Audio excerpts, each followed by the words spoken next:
రండి వారి కట్లు విప్పుదుము అని భూరాజులు తమలో తాము మాట్లాడుకుంటున్నారు. ద సిస్టమ్స్ మ్యాన్ క్రియేటెడ్, మనుష్యుడు ఏర్పరచుకున్నటువంటి వ్యవస్థలలో మనిషి ఇరుక్కుపోయి మనుష్యులకు విమోచన ఆ మనుష్యులు ఏర్పరచుకున్నటువంటి సిస్టంలో ఉంది అని అనుకుంటున్నారు. అది ఒక విగ్రహం. మనుష్యుల విమోచన మనుష్యులు ఏర్పరచుకున్నటువంటి మెడికల్ సిస్టంలో ఉందనుకున్నారు. అది ఒక విగ్రహం.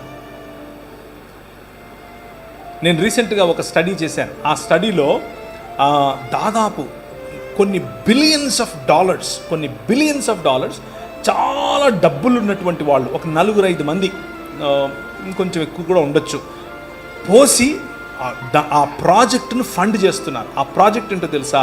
ఆ ప్రాజెక్ట్ ఏంటి అని అంటే, మనిషి మేధస్సు, మనిషి భావనలు ఈ రెండూ కలిపి ఒక చిప్లో, లేకపోతే ఎప్పటికీ చచ్చిపోకుండా ఉండే నీ మెదడును కాచే ప్రయత్నం చేస్తున్నారు. అది గనక కాచితే, దాన్ని గనక చనిపోకుండా చేస్తే, మిగిలిన చేతులు కూడా ఇనుముది రావచ్చు, కాళ్ళు ఇనుముది రావచ్చు, అసలు గుండె అవసరం లేదు, రక్తం అవసరం లేదు, ఏం అవసరం లేదు. Because your brain is what you are. వాటిని హ్యూమనాయిడ్స్ అని, లేకపోతే పోస్ట్ హ్యూమన్స్ అని పిలుస్తున్నారు. It is already happening. ఇది ఆల్రెడీ జరుగుతోంది. కొన్ని బిలియన్స్ ఆఫ్ డాలర్స్ దాంట్లో కుమ్మరిస్తున్నారు.